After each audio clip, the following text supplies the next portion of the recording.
Amós capítulo 6, y yo voy a orar antes de comenzar, porque cuando leo primero y luego se me olvida que no he orado con la emoción de la lectura, ¿no? Así que vamos a buscar el texto y luego oramos y comenzamos la lectura del texto, Amós capítulo 6. Oremos. Padre, damos gracias, Señor, por estar en tu casa esta mañana, Señor. No hay ningún lugar mejor donde estar. Gracias porque tenemos, Señor, la confianza, y no solamente eso, Señor, sino que también percibimos tu presencia siempre en medio nuestro. Oh, Señor, tal vez nosotros nos distraemos, pero tú no, Señor. Tal vez nosotros nos olvidamos, pero tú no te olvidas, Señor.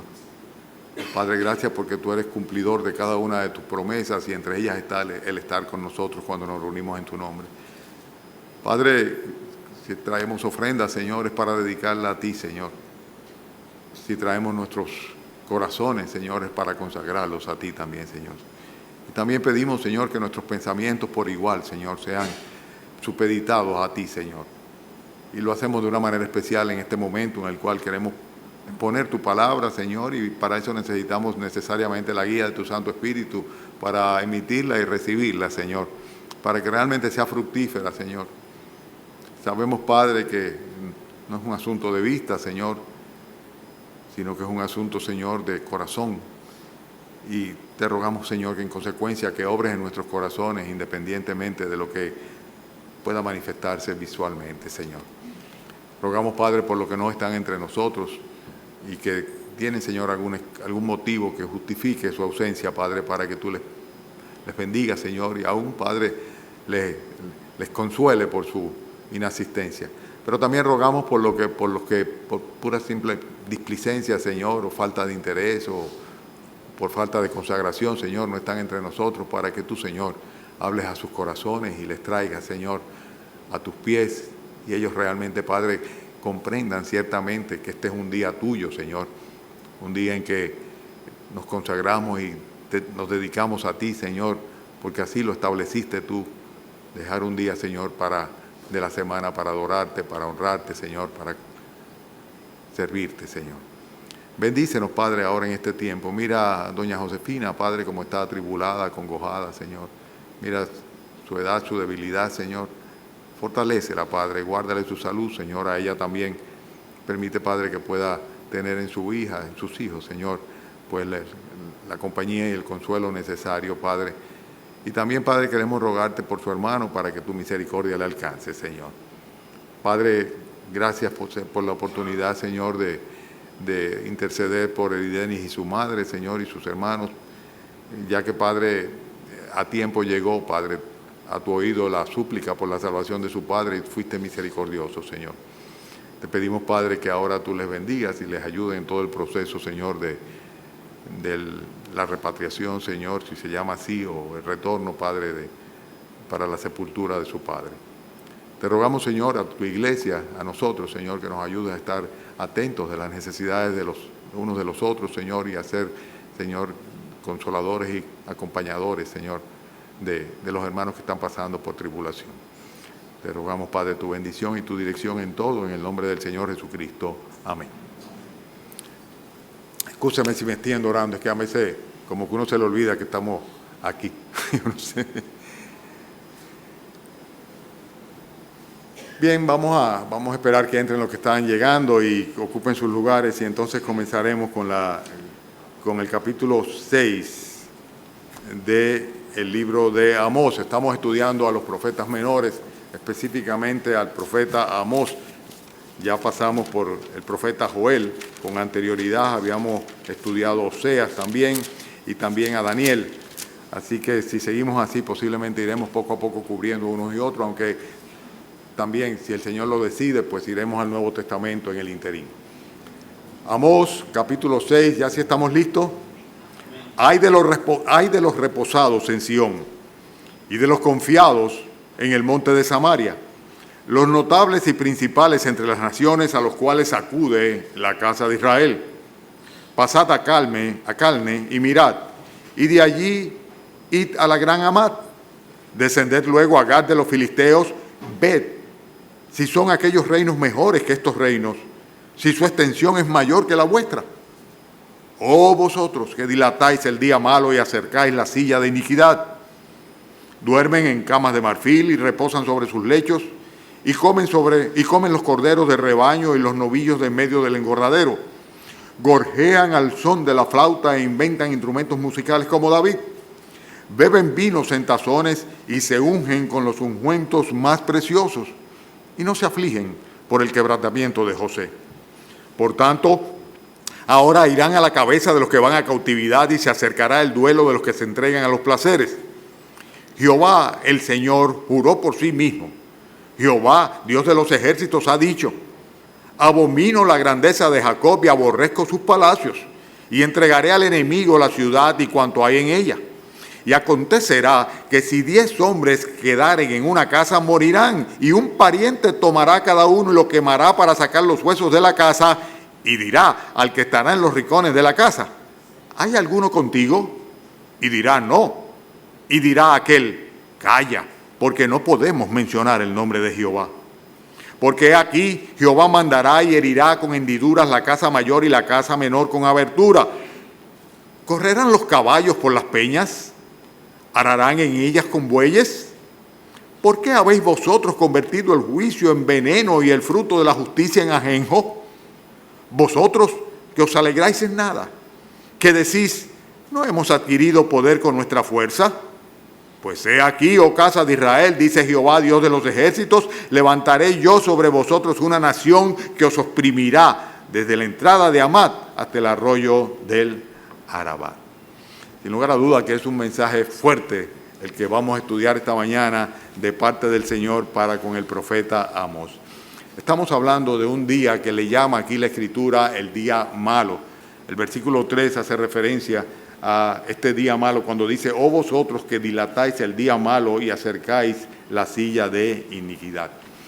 La nación de Israel estaba en una actitud sumamente arrogante, prepotente, por así decirlo. Estaban confiando en su propia destreza y pensaban que ellos sencillamente estaban muy lejos de recibir cualquier tipo de invasión o daño o cualquier tipo de... Ellos habían estado en paz durante un buen tiempo, estaban muy prósperos, les iba muy bien en todo y sencillamente estaban placenteramente disfrutando la buena vida. En ese sentido, ellos habían descartado que cualquier tipo de calamidad llegara hasta ellos. Y a esto se refiere sin lugar a duda cuando dice que estaban dilatando el día malo. Ellos no consideraban que era posible que viniera un día malo sobre ellos. Para ellos eso era algo que estaba muy lejano, muy remoto. Y vamos a hacer los paralelismos del lugar dentro de poco tiempo. Pero sin lugar a duda que a causa de sus acciones pecaminosas, el hecho de que se habían alejado del Señor, habían comenzado a adorar ídolos, habían cometido violencia. Hemos visto en los capítulos anteriores cómo el Señor le enrostra cada una de sus abominaciones. Pues sencillamente el juicio del Señor habría de llegar sobre la nación de Israel. Era una nación que se había convertido en una nación idólatra, absolutamente idólatra, violenta, malvada. O sea, se quedaba corta con relación a lo que otras naciones incrédulas, completamente paganas, llevaban a cabo. Y la verdad es que en los 31 años posteriores a Jeroboam II, se suscitaron una serie de reinos, los cuales en muchos de los casos, algunos de ellos eran por simplemente asesinato del rey anterior y un golpe de Estado que producían. Y en este sentido había cada vez un acercamiento mayor o, por así decirlo, un entronamiento mayor de lo que era la iniquidad dentro de la nación de Israel. Por eso la expresión del versículo 3, que es la que llama mi atención y en la que voy a basar el mensaje de esta mañana, cuando dice: oh vosotros, que por un lado estaban dilatando el día malo, en otras palabras, poniendo lejos, ¿verdad? Como si no fuera a pasar nunca el que vendría un día malo, y por otro lado lo que hacían era que ellos se acercaban, ¿verdad? Y mantenían cerca aquella actitud que se refleja en sentarse en un trono de iniquidad, en un trono de maldad. Malvados, ¿verdad? Que pensaban que nunca habría el Señor de pasarle cuenta por su pecado. Esta era la situación del día mal de la nación de Israel, y esto es lo que traería como consecuencia el día malo. Para el reino del norte, el reino de Israel, sería un tiempo de castigo por su pecado y por su menosprecio hacia Dios. Y esto era algo que ya históricamente sabemos que sucedió o sea, con la invasión asiria. Antes de eso no habían sido desterrados ni invadidos en manera igual, y consecuentemente a partir de ese momento prácticamente Israel dejaría de ser nación como tal. Estamos hablando del reino del norte. Recuérdense que permanece todavía el reino del sur o el reino de Judá luego de la invasión asiria. O sea, el reino de Judá, el reino del sur va a ser desterrado a raíz de la invasión babilónica, pero no de los asirios, ¿verdad? Pero los asirios toman por completo el reino del norte, y ustedes saben lo que trajo esto porque lo hemos mencionado en otras ocasiones, no solamente el destierro, la captura, la esclavitud de la nación de Israel, sino que además de esto, el hecho de que los asirios introdujeron personas paganas a vivir en estos lugares con el remanente que dejaron de las naciones israelitas, y esto trajo como consecuencia un grupo de judíos que realmente ni siquiera se identificaban plenamente con el Señor ni con la religión que profesaban, porque eran los que luego se llamarían samaritanos, que establecerían su propio lugar de adoración y tendrían una mezcolanza racial y religiosa terrible. Sea como sea, el hecho es que para el reino del norte el día malo sería el tiempo del castigo del Señor por su pecado y por su menosprecio hacia el Señor. Y entonces aquí vemos a partir del versículo 7 una serie de características de cómo sucedería este día malo. Y yo quisiera que nosotros tratáramos de buscar qué tipo de aplicación, ¿verdad?, tiene para nuestros días. Porque sin lugar a dudas que leyendo estas cosas, pues prácticamente es como si viéramos una descripción de lo que es el panorama en el cual estamos viviendo, no solamente en la República Dominicana, sino en el mundo. En primer lugar, dice el Señor que ellos irían en cautividad, prisioneros de Asiria. Pero es muy interesante que la Escritura nos advierte en cuanto a la cautividad de la cual no se puede salir, que no hay ninguna posibilidad de ir de aquí para allá, como le dijo el Señor a aquel rico que quería que por lo menos mandara a alguien a la presencia, o que le dijera a Lázaro que pasara para el otro lado para que le asistiese con un poco de agua para su sed, ¿no? Y el Señor dijo, no hay ninguna posibilidad de que de aquí se pueda salir. Abraham le comunicó. Y en ese sentido también el Señor dice en su palabra que aquellos ángeles que pecaron, que no guardaron su dignidad en los días previos al diluvio, ¿verdad?, dice, los guardó en prisiones de oscuridad, o sea, en prisiones eternas, ¿verdad?, hasta el juicio del gran día. El hecho es que ciertamente hay una perspectiva que sin lugar a duda va a sucederse en el día malo, si lo vemos esto proyectándolo hacia el día del castigo y de la cautividad eterna. El día en que los pecadores finalmente no solo sean juzgados por Dios, sino que sean lanzados al fuego eterno, al lago de fuego, al lago que arde con fuego y azufre, que dice la Biblia que es la muerte segunda. Entonces, haciendo un paralelismo en términos espiritual con lo que es la realidad nuestra en nuestros días, podríamos decir que sin lugar a duda, así como le sucedió a los israelitas del reino del norte que irían en cautividad como consecuencia de la invasión asiria, así también finalmente terminarán todos los impíos, y ellos eran impíos, ¿verdad?, y terminarán los propios israelitas del reino del norte en una cautividad todavía mayor, que se refiere a una cautividad espiritual cuando finalmente estén alojados en el infierno por una eternidad. Pero tratando siempre de hacer un paralelismo, una aplicación, ¿verdad?, vemos que también hay otras cosas que habrían de suceder. Por ejemplo, en el versículo 7 también dice que se le acercará el duelo de los que se entregan a los placeres. Nosotros vivimos en una sociedad que es sumamente hedonista, como nunca en esta época lo estamos viendo, ¿verdad? O sea, el placer, la búsqueda del placer es la aspiración y la meta de cualquier persona. Y en este sentido vemos que el Señor está advirtiendo que en el día malo el duelo sería lo que reemplazaría la diversión, el dolor y el lamento vendría. Y así mismo dice la Escritura que va a suceder con los incrédulos, dice que será lloro y crujir de dientes, o sea, lamento, dolor, ¿verdad?, lo que van a padecer los incrédulos, los impíos, cuando finalmente sean mandados cautivos por una eternidad al lago de fuego, que es la muerte segunda. Además de esto, siempre haciendo el mismo paralelismo, ¿verdad?, vemos que los del reino del norte tendrían por así decirlo, sufrirían la destrucción de todo lo que eran sus logros, sus méritos o sus posesiones. Fíjense qué interesante la expresión del capítulo 8 en su segunda parte, cuando dice el Señor, abomino la grandeza de Jacob, aborrezco sus palacios, dice, y entregaré al enemigo la ciudad y cuanto hay en ellas. Estas cosas que son realmente las que motivan a los hombres hoy día, que es el tener, el obtener, o sea, el acumular riquezas, el lograr propiedades, posiciones, son cosas que realmente lo anhelaban y era por lo que vivían cada uno de los israelitas en aquel tiempo en el reino del norte. Y sin embargo el Señor le está advirtiendo acá que cuando llegue el día malo, ¿verdad? Este día malo iba a traer como consecuencia el hecho de que el Señor iba a entregar la ciudad completa y esos palacetes, esas grandes mansiones en las cuales ellos vivían, aquella buena vida que sobre todo los nobles y los principales, las personas que estaban en autoridad, llevaban, pues sencillamente todo aquello lo iban a perder. Y también quiero hacer el paralelismo, o sea, la Biblia dice que nosotros los creyentes, ¿verdad? Digo, los seres humanos en general, nada hemos traído a este mundo. Dice que nada hemos traído a este mundo y nada nos podemos llevar. Consecuentemente, la exhortación a los creyentes es que si tenemos sustento y abrigo debemos estar contentos con eso. La gente, y hoy día más que nunca, saben que con tal de poder tener bienes materiales es capaz de hacer cualquier tipo de crimen, cometer cualquier tipo de crimen. Y esta es la sociedad en la que estamos viviendo hoy día. Vivimos en una sociedad en la cual las personas creen que su valor es directamente proporcional a sus teneres, a los recursos que tienen, a las propiedades que tienen. Y la gente acumula, dice como si fueran a vivir para siempre, ¿verdad? Y acumulan y hacen negocios y siguen acumulando, mucha mente en detrimento de los más necesitados. Entonces el Señor está diciéndole aquí que en el día malo, en primer lugar irían a cautividad, en segundo lugar el duelo iba a ser la diversión iba a ser reemplazada por el duelo. O sea, en vez de estar viviendo la vida buena, iban a tener un tiempo de tristeza y de duelo. Dice, se acercará el duelo de los que se entregan a los placeres, y además de esto el Señor iba a destruir todo aquello en los cuales ellos estaban cimentando su esperanza, su aspiración y su poderío. O sea, por eso se sentían tan confiados, por lo que habían logrado materialmente. Después de esto también podemos ver en el versículo 9, que el Señor, hablando de este día malo, dice, acontecerá que si 10 hombres quedaran en una casa, ¿qué dice luego? Morirán. O sea, ¿qué vendría? Vendría la muerte.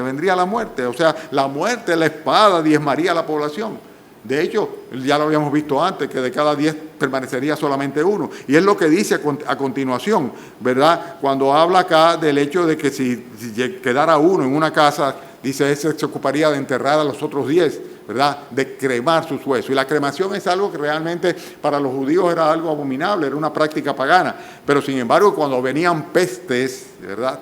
No les quedaba más remedio que quemar los cadáveres por dos motivos. En primer lugar, por la cantidad que eran, y en segundo lugar, para el hecho de con esto tratar de que no hubiese mayor contaminación. Y lo que estamos viendo acá es que dice acá en el versículo 9, acontecerá que si 10 hombres quedaren en una casa, dice, simplemente van a morir, ¿verdad? Y dice, y un pariente tomará a cada uno y lo quemará. Quedaría un pariente, y ese pariente sería el que tomaría a los otros 10 para quemarlos, para cremar los huesos y para sacar los huesos de la casa. Estoy refiriéndome ahora a versículo 9 y versículo 10. Y las dos cosas debemos enfatizarlas, porque la gente se olvida que la paga del pecado es la muerte y que en el día malo va a ser el tiempo en el cual el Señor va a pasar factura a todos los pecadores. Y una de dos, ¿verdad? O nuestra factura, el acta de decretos violados que es contraria a nosotros y que nos condena, o ha sido clavada juntamente con Cristo en la cruz. En otras palabras, o Cristo ha pagado por la factura de nuestros pecados, o Cristo ha saldado la deuda de nuestros pecados, o Cristo nos redime de nuestros pecados, y esto lo hace por fe y por gracia. Si confiamos en Él y arrepentidos acudimos a su presencia, o si no, vamos a tener que pagar nosotros nuestra propia factura. ¿Y cómo la pagamos? Necesariamente, como dice la Biblia, a base de la muerte y la condenación eterna. Y cuando viniera el día malo, aquí lo vemos, sea por muerte, sea por espada, el Señor diezmaría a la población, morirán en una casa, ¿verdad? En cada casa morirían, y esta muerte, que en estos términos se refiere a la muerte física, consecuencia de la invasión asiria, ¿verdad? En términos espirituales también, haciendo de nuevo, digo, una abstracción y tratando de hacer una aplicación, vamos a ver cómo se va a consumar la sentencia bíblica que dice que la paga del pecado es la muerte. Y eso es en contexto espiritual. O sea que el pecador va a morir eternamente, o sea, como consecuencia de su propio pecado. ¿Y esto va a suceder cuándo? En el día malo. En el día malo. Estamos viendo las cosas que sucederían en el día malo desde los versículos 7 en adelante.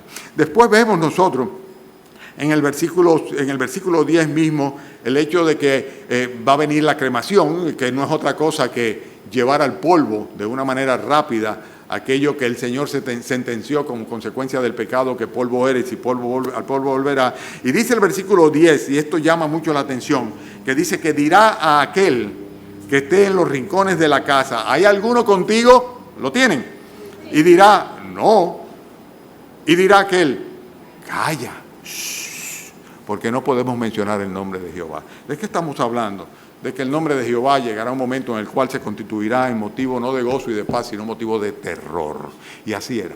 O sea, ellos sabían que lo que le vendría, que lo que le iba a venir a ellos, ¿verdad?, sería una consecuencia de un juicio divino. El Señor se lo había avisado y anunciado una vez y otra vez y otra vez, y no habían obtemperado a arrepentirse, a abandonar sus ídolos y cumplir con el pacto de fidelidad con Dios. Consecuentemente, el juicio de Dios vendría y ellos tendrían tal conciencia de que la mortandad que había aniquilado a la nación, incluyendo lo que tenía que ver con la invasión asiria, era una obra de la mano de Dios, que tendrían temor de mencionar el nombre de Dios para que Dios no volviera de nuevo a bajar, por así decirlo, su pesado brazo sobre ellos y en este caso aniquilar al único sobreviviente que quedara dentro de una familia o de una casa. En otras palabras, lo que estamos diciendo, que en el día malo, el nombre de Jehová, lo que va a ser es un motivo de terror, no un motivo de gozo. Hoy día la gente de una manera muy alegre, muy, por así decirlo, ligera, habla de Dios, se menciona a Dios, los políticos lo hacen, los religiosos lo hacen, los incrédulos lo hacen. Es interesante, por ejemplo, yo veía algo que me mandaron por internet de la fiesta esa que iban a hacerle a Satanás, ¿verdad? Y entonces me mandaron, esta mañana lo veía por internet, el momento en el cual los organizadores de la fiesta estaban diciendo que ellos lo hicieron como jóvenes para divertirse, etcétera, etcétera, pero que si no era la voluntad de Dios. Entonces mencionaban a Dios, ¿verdad? Como si fuera algo muy sencillo. Ellos estaban diciendo, no íbamos a beber un vaso de agua, pero si Dios no quiso que no la bebiéramos, pues no la bebemos, porque lo que Dios decide. Entonces, es interesante, estaban organizando una fiesta para adorar a Satanás. Terrible esto. Bueno, sea como sea, el hecho es que va a llegar un momento en el día malo en el cual no se va a coger el nombre de Dios en vano ni con ligereza. Al contrario, la gente tendrá temor de mencionar el nombre de Jehová. Todo esto podemos proyectarlo al día de la venida de nuestro Señor Jesucristo, el día del juicio final, ¿verdad? Sin lugar a dudas, no del juicio final, el día de la venida del Señor Jesucristo, ¿verdad? El día en el cual Él venga a establecer su reino, que también para los incrédulos va a ser el día malo. Todos aquellos que no obedecieron al Señor, todos aquellos que rechazaron la misericordia de Dios, se van a encontrar con el día malo. Pero es interesante el hecho de que se trata de un juicio universal. En el caso de Israel eran todas las naciones del norte de Israel, todas las tribus del norte de Israel. En el versículo 11 dice, porque aquí Jehová mandará y herirá con hendiduras, dice la casa mayor y la casa menor. En otras palabras, todas. La casa mayor con hendiduras, la casa menor con abertura. En otras palabras, Dios iba a hacer juicio y se iba a llevar de encuentro, sin lugar a dudas, sin excepción, todas las familias del reino del norte. Entonces, hermanos, ¿qué es lo que estoy tratando de enfatizar? Hay un día malo.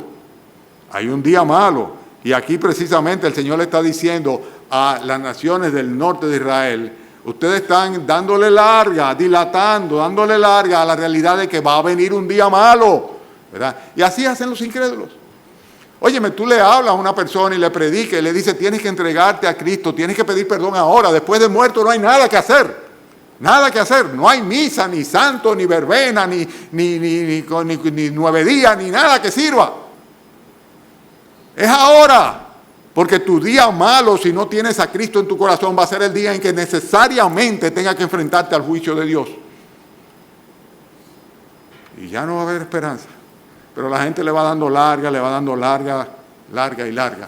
al día en el cual van a caer definitivamente en el lago de fuego, en el infierno de fuego, por una eternidad, de donde no podrán salir jamás, con una cautividad absoluta, donde en lugar de risa, de alegría y de llanto, lo que va a haber es duelo ciertamente, un dolor eterno, un lamento eterno por la incredulidad anterior y por las actitudes tomadas delante de la oferta del Señor Jesucristo, el cual dice, el que cree no es condenado, pero el que no ha creído ya ha sido condenado por cuanto no ha creído, sabiendo que la condenación es justa y que la incredulidad es la consecuencia, de la incredulidad.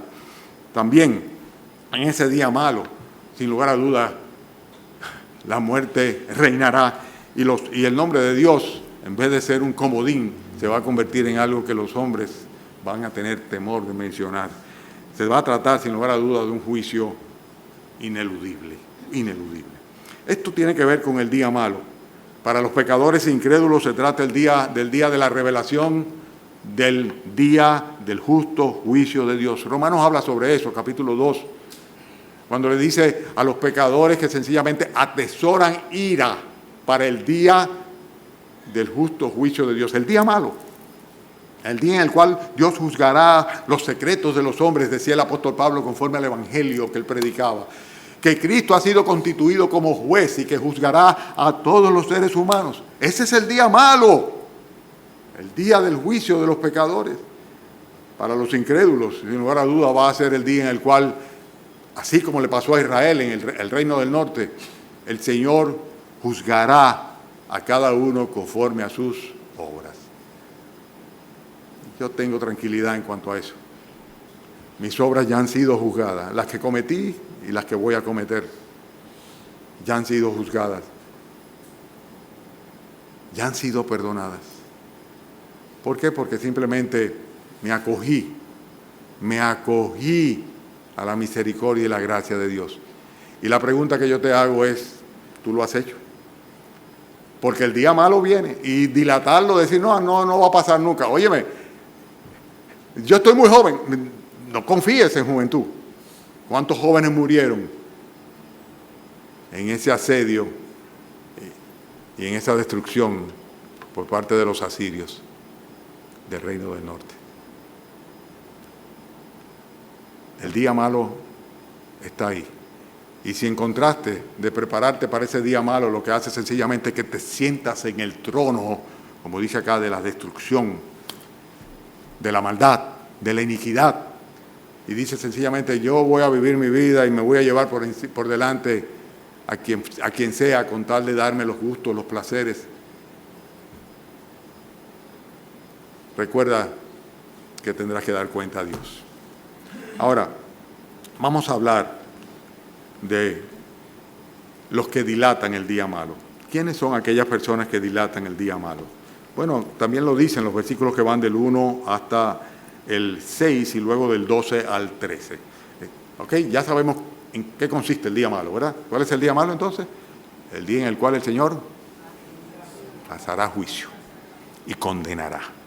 Pasará juicio y condenará. ¿A quiénes? A todos los que rechazan el Evangelio, rechazan su gracia, se apartan de Él, lo menosprecian. Ese es el día malo.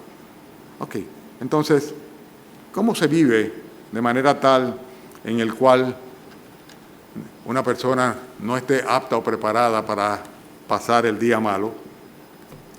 Pues, en primer lugar, versículo 1 dice, ay de los reposados de Sión, ay de los reposados de Sión y de los confiados en el monte de Samaria.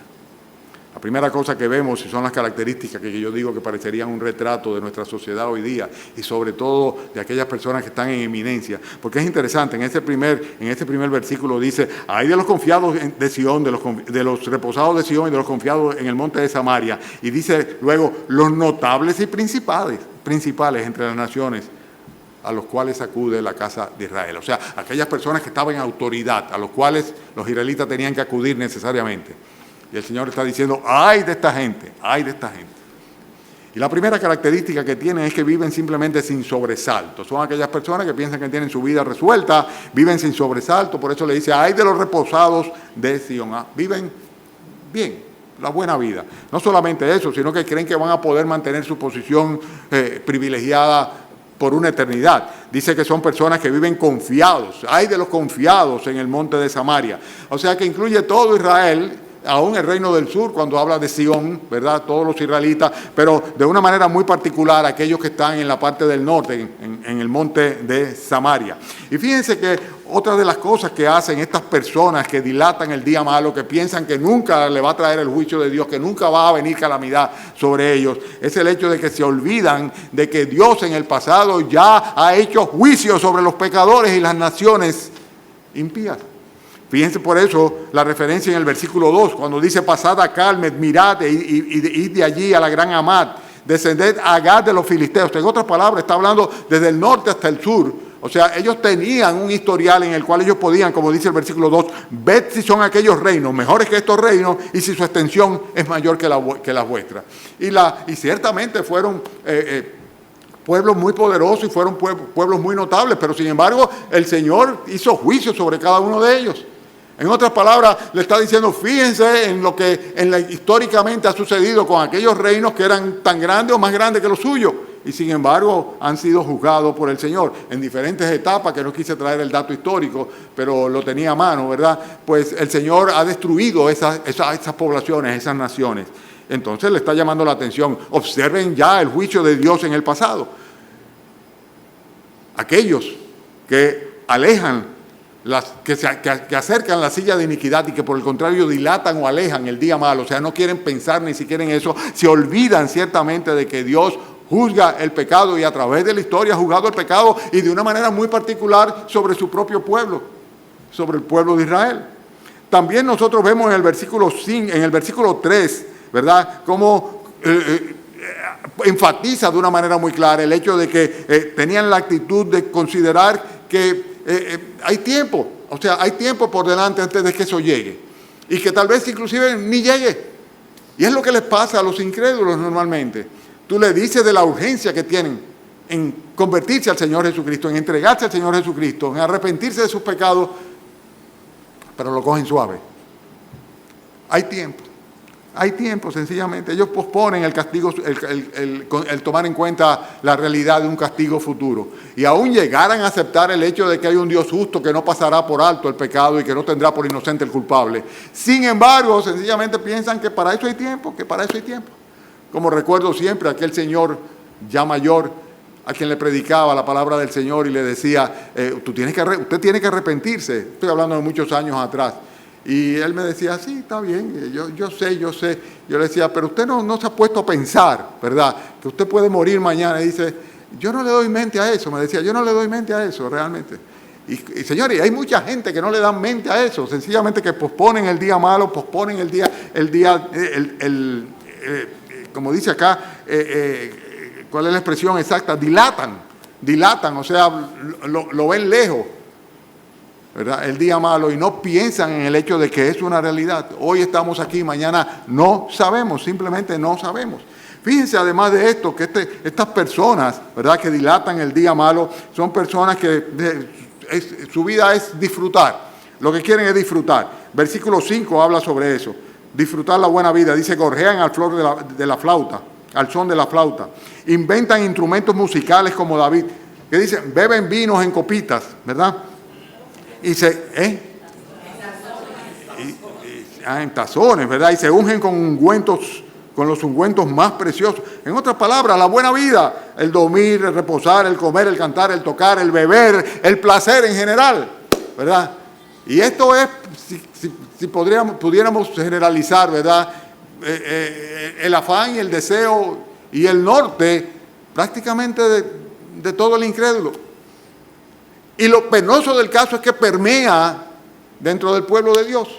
Hay muchos creyentes que su vida está cifrada simplemente en pasarla bien, en disfrutar. Y le dan gracias a Dios porque Dios nos ha dado todas las cosas en abundancia para que las disfrutemos. Y ese es el versículo favorito de ellos, ¿verdad? Ese es el versículo favorito de ellos.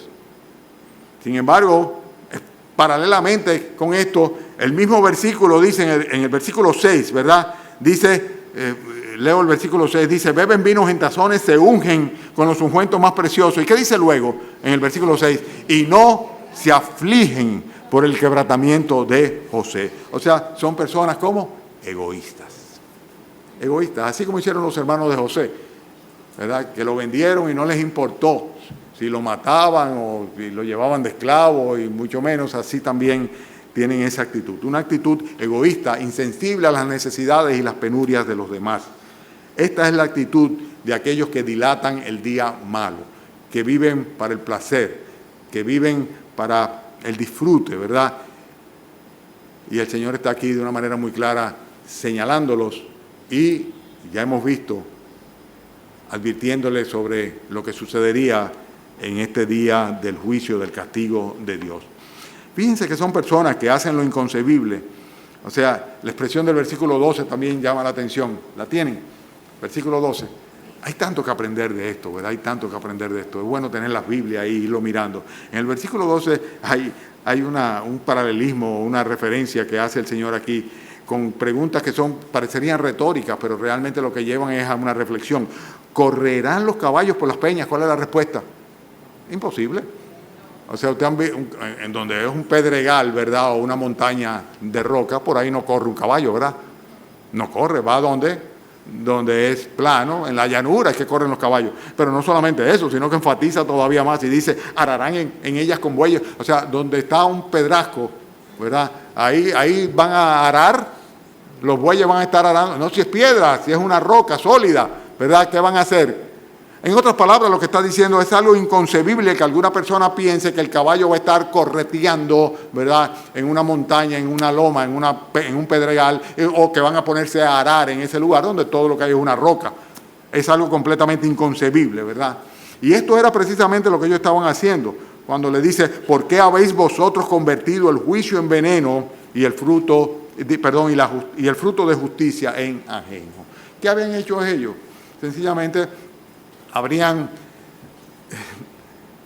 caído en una impunidad tal, ¿verdad?, en la cual justicia, sencillamente, es algo que no había, ¿verdad? Estoy en el texto, ¿en qué versículo? En el versículo 12, ¿verdad? Justicia era algo que no había. Y juicio era algo que sencillamente podía constituirse en algo venenoso. O sea, una persona iba buscando por justicia y lo que encontraba era amargura y lo que encontraba era sencillamente traición y muerte. Como consecuencia de que los poderosos, los notables, aquellos a los cuales acudía Israel, aquellas personas que estaban en autoridad, sencillamente habían pervertido, prostituido la justicia de una manera total. O sea que podríamos ver claramente lo que está sucediendo hoy día como un reflejo de esto que la Escritura aquí menciona, que trajo como consecuencia el día malo para la nación de Israel. Estaban haciendo algo que era inconcebible. En vez de aplicar justicia y juicio, lo que estaban sencillamente era convirtiendo la justicia en algo que era nocivo, venenoso, mortal para los propios pobladores. Y era algo que sencillamente lo que dejaba era una amargura, un amargor en las mentes, en los corazones de aquellos que acudían a la justicia. Y finalmente vemos nosotros en el versículo, todavía tengo 2 puntos más, en el versículo 13, cómo el Señor les dice que su riqueza era el motivo de su alegría, y a esto le llama el Señor vanas riquezas. En el versículo 13 vemos que dice, vosotros los que os alegráis en nada y que decís, no hemos adquirido poder con nuestra fuerza, pues ahí está muy claro. ¿Cómo estaban ellos dilatando el día malo? Pues lo estaban haciendo pura y simplemente, haciendo de sus riquezas el motivo de su alegría, lo cual el Señor decía, eso es una vanidad. O sea, una vanidad. Y además de esto, el Señor le advierte en el sentido de que estaban pues confiando en sus atributos personales, en sus logros personales, en sus méritos personales, lo que también era algo completamente hueco o vacío. Y consecuentemente, Dios no estaba en sus pensamientos y ellos sencillamente decían, nosotros somos poderosos, el poder que tenemos lo hemos adquirido con nuestro propio esfuerzo, con nuestra propia fuerza, y a nosotros no nos va a pasar nada. Es una actitud también, hermanos, que podemos ver muy frecuentemente en las personas que son religiosas. Y ahí no quisiera que se incluyera ninguno de los que estamos aquí en este templo esta mañana.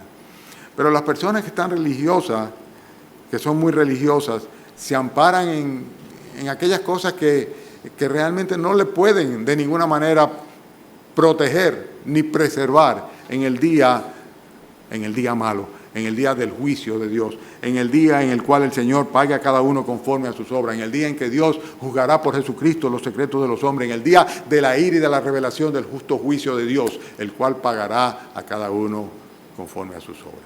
En otras palabras, hay un día malo que está por delante de todos los incrédulos, un día malo que en este caso, para el caso de Israel, de una manera fehaciente, el Señor lo llevaría a cabo en un juicio para la nación, en una invasión que destruiría por completo y dispersaría por completo a la nación de Israel. Pero un día malo que en términos espirituales traería como consecuencia el juicio de Dios al punto tal en el cual aquel nombre que con tanta ligereza se mencionaba, el nombre de Jehová, pues tendrían temor de mencionarlo para que Dios no bajara su puño y su castigo, ¿verdad?, sobre la nación aún más intensamente. El día malo va a llegar a todo aquel que no recibe a Jesucristo en su corazón. El día malo es el día del juicio de Dios, el día en el cual no habrá escape, el día en el cual habrá solamente aniquilación, muerte y destrucción. Y el día en el cual todo lo que nosotros hayamos pretendido haber logrado en esta tierra, en este mundo, no nos servirá de nada. No nos servirá de nada. Ojalá y este pasaje pudiese ser revelado a las autoridades de nuestra nación. Aquellos que de una manera egoísta, en vez de preocuparse por José, lo que están viendo es cómo poder vivir la buena vida y sacar provecho de las posiciones que tienen. Pero ojalá sobre todo que este pasaje o la enseñanza de este pasaje pueda ser aplicada a cada una de las almas que escuchan el mensaje de Dios y que rechazan o posponen, que dilatan, ¿verdad?, el juicio de Dios, que piensan que no les va a llegar nunca y que no se convierten a Jesucristo, que no se arrepienten de sus pecados y que no reciben por gracia y por misericordia lo que por ellos mismos jamás serán capaces de lograr: el perdón del Señor y la salvación de sus almas. Vamos a orar y con esto concluimos Amós capítulo 6. Señor, damos gracias, Padre, por tener tu palabra, porque tú has concedido que podamos entender, Señor, que tú eres un Dios justo y que si bien, Señor, eres misericordioso, no tendrás por inocente al culpable, Señor. Padre, aquí esta mañana, Señor, yo creo, Señor, que hay algunos que todavía están dilatando el día malo, que están dándole larga al convertirse a ti, que están esperando, que piensan que todavía tienen vida por delante, Señor, años para poder decidir, y que mientras tanto lo que quieren es disfrutar y gozar, que tienen sus corazones y esperanzas cautivos, Señor, en las cosas materiales, y que están, Señor, bajo sentencia, y sentencia de muerte, Señor, de muerte espiritual, de muerte eterna. Oh Padre, ten misericordia de ellos, Señor. Permite que ahora, hoy, aquí, ya dejen de posponer, de dilatar el encuentro contigo, y que de una vez por todas, Señor, reconozcan su culpa, su responsabilidad, su pecado, Señor, y que se arrepientan, Señor, y que tú tengas a bien tener misericordia y perdonarle, Señor. Librarle del día malo que se avecina, Señor. El día malo que se avecina para todos aquellos que rechazan a Jesucristo. Oh Padre, sabemos, Señor, que tú cierras la puerta y nadie la abre, pero también, Señor, que si tú la abres, nadie la cierra, Señor. Y rogamos, Padre, que en esta mañana abra, Señor, las puertas del cielo y que tus ángeles, Señor, se regocijen porque algunas de las almas que están aquí sin Cristo, en este momento, ahora, te digan: Señor, perdóname y sálvame.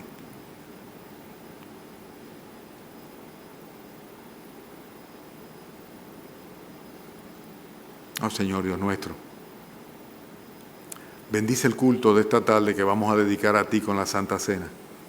Y gracias por habernos traído a tu casa esta mañana. Rogamos, Señor, que a pesar de las tantas distracciones, tú hayas permitido, Señor, que tu palabra haya calado en las mentes y corazones, Señor, de mis oyentes. En el nombre de Cristo Jesús. Amén.